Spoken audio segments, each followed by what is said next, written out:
All right, welcome back to the channel. Danny Garcia says 100% he has beaten Errol Spence Jr. and he sees weakness in the truth. Let's talk about that in this video.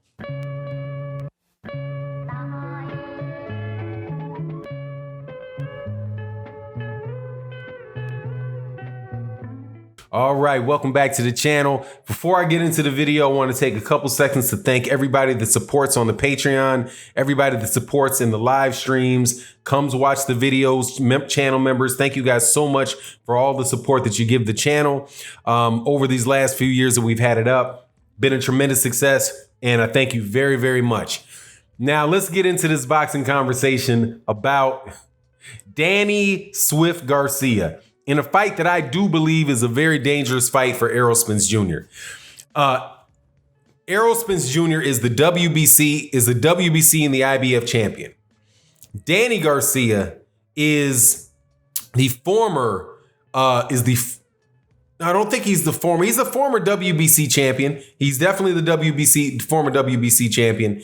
Yeah, he was the WBC champion. He won that belt off of Robert the Ghost Guerrero. He won the vacant title for the WBC title against Robert the Ghost Guerrero. And I do believe that he lost the WBC championship against Keith Thurman, and then eventually fought again for the WBC championship when it was vacated by Keith Thurman, and that lost a vacant title shot against Shawn Porter. So yeah, he was the WBC. He's a former WBC champion. He's a former 140-pound kingpin. Really, held several belts down at 140 pounds. Errol Spence Jr. is the IBF and the current WBC champion because Errol Spence Jr. conquered Danny Garcia's conqueror, Shawn Porter, and took that WBC strap up off of him. Now Danny Garcia again is in the mix for the WBC title. It's crazy. And he's again the mandatory for the WBC title against Errol Spence Jr., right? It's funny in boxing how certain guys get so many shots at the same title. Ray Beltran was like that. Like it seemed like Ray Beltran fought for the WBO lightweight title like every other weekend. You know, like how many times is this dude going to get a shot at this title? Same thing goes for Sergey Derevyanchenko at 160 pounds. He fought Danny Jacobs for the IBF title. He fought Gennady Golovkin for the IBF title. And now I think he's like number one. He might be number one or number two in the WBC, looking to be set up for a mandatory shot against Jamal Charlo. Well, Danny Garcia, as Ray Beltran is to the WBO and Derevyanchenko is to the IBF, so is Danny Garcia at 147 pounds for the WBC, and that he's going to fight for this belt 100 times. Now, so anyway, he is the mandatory. Sorry, I had to give you a little bit of background on that. So Danny Garcia is back again to fight for the WBC championship because he is the mandatory for Errol Spence Jr. Right now, he got to be the mandatory because I do believe that he was the WBC's decision-making process sometimes is crazy. But when Keith Thurman was the WBC champion, they lined up two mandatories for Keith Thurman, Shawn Porter and Danny Garcia. So he had back-to-back mandatories for some crazy reason. So when Errol Spence Jr. beat Shawn Porter, apparently he inherited Danny Garcia as the mandatory. I'm sure that's the explanation that they're going to give for why that fight was made. Now, all that said, Danny Garcia is a dangerous fighter, and he said about Errol Spence Jr. that he sees weaknesses in Errol Spence Jr. and that he is going to that he's 100% going to beat Errol Spence Jr. Now, what could those weaknesses be? The only fights that have really people say that they've seen anything in. Well, I think there was the Lamont Peterson fight where Mikey Garcia said he saw something.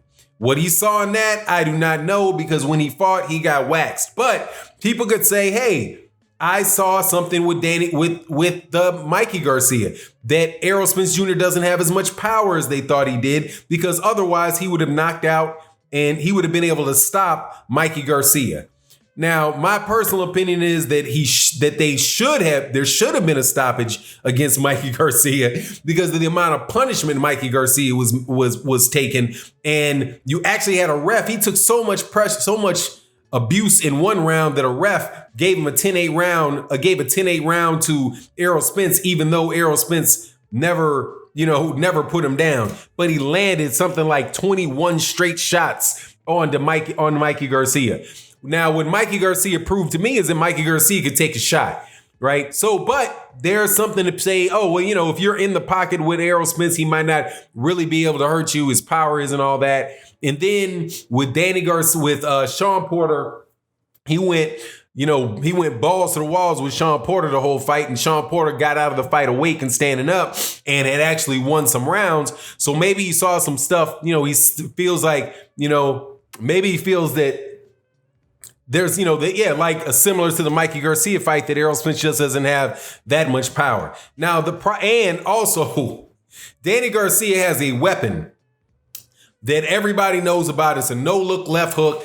And if you're there to be caught by that, Danny Garcia can hurt you very much. So, in the circumstance like where Errol Spence Jr. was fighting with Shawn Porter, Shawn Porter was able to hit him with left hooks on the inside in between fights, in between shots, and that is right up Danny Garcia's right up his. Basically, that's what he wants. That's right up his avenues, I think, is what the word I'm looking for, the cliche I'm looking for.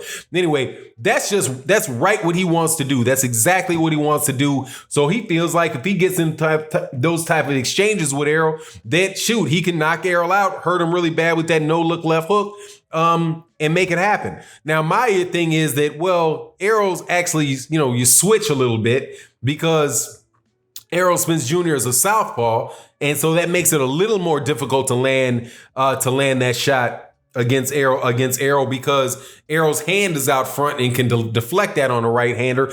But since Shawn Porter got it off on him, hey, maybe Errol Spence Jr. will be reckless with Danny Garcia, and that can happen for Danny Garcia. Personally, I don't think that that's going to happen. I think what you'll see out of Errol Spence Jr. is a fight that's more similar to Errol Spence Jr. versus Mikey Garcia versus Errol Spence Jr. versus Shawn Porter. Now, if he decides that he's going to try to go bowl over Danny Garcia, then yeah, man, he puts himself at big risk. But if he decides that what he's going to do is he's going to treat Danny Garcia in the same fashion that he treated Mikey Garcia, dude, you can bet this. That's going to be 12-round nothing shutout. Because Danny Garcia is too slow a foot to keep up with it. He does not have particularly fast hands. He's a very good counterpuncher.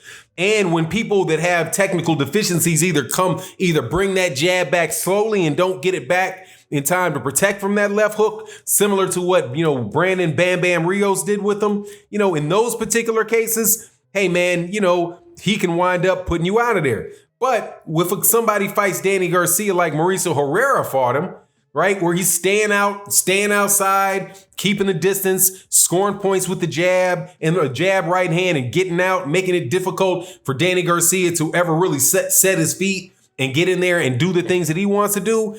If Errol Spence Jr. decides to fight Danny Garcia like that, dude, Danny Garcia is going to lose that fight and he's going to lose it going away. And now the other issue obviously is whether or not Errol Spence Jr.'s physical condition is all the way back to where it was, before he had his car accident. And I think a lot of people hang their hats on that. Personally, I say if that is the case, we'll see that that's the case, but I don't have any particular reason to believe that that is the case. If Errol Spence Jr. had been injured, if he had been injured in that car accident and in a way where he fundamentally was a different fighter, I think Errol Spence Jr. would already know that by now. This now is February. This is now May. going up on June. And I do believe that accident was sometime around the January time frame. Might have even been in December. But I don't think it was too much longer after that accident had taken place. So whenever that accident was 6-7 months ago. And the fight with Danny Garcia more than likely is not going to be for another 3 or 4 months. I have a hard time believing that he would not have felt some of those things either in his shoulders, his legs, right, his head, something, to this point. Not saying that the rest and all that stuff won't add, can't add to the healing, because clearly he had injuries, right? He had lacerations to his face. He had his teeth knocked out, so he's got, new dental. I think what he call it, a bridge or whatever. But he's got false teeth in. So, that is going to have to heal, and he's not going to be able to take punches for a certain amount of time because of that going on. But, I would suspect that by now he would know, right? Whenever he started hitting the gloves, I'm sure he's not started sparring yet. So maybe, sparring will, tell him the answer. But nothing that I see right off the cop that would tell me that he's not going to go and fight Danny Garcia right away. But if there isn't anything that's really, is really messed up on him, and it is just the regular Errol Spence Jr. and the regular Danny Garcia, as long as Errol Spence Jr. doesn't just decide that he wants to knock him out to be sensational, and he decides he just wants to beat this dude, win the fight, win every round, he can outbox Danny Garcia. I think he'd outbox Danny Garcia quite easily. You know what I mean? Anyway, it is what it is. You let me know what you think in the comment section. And with that, I'm out. Peace.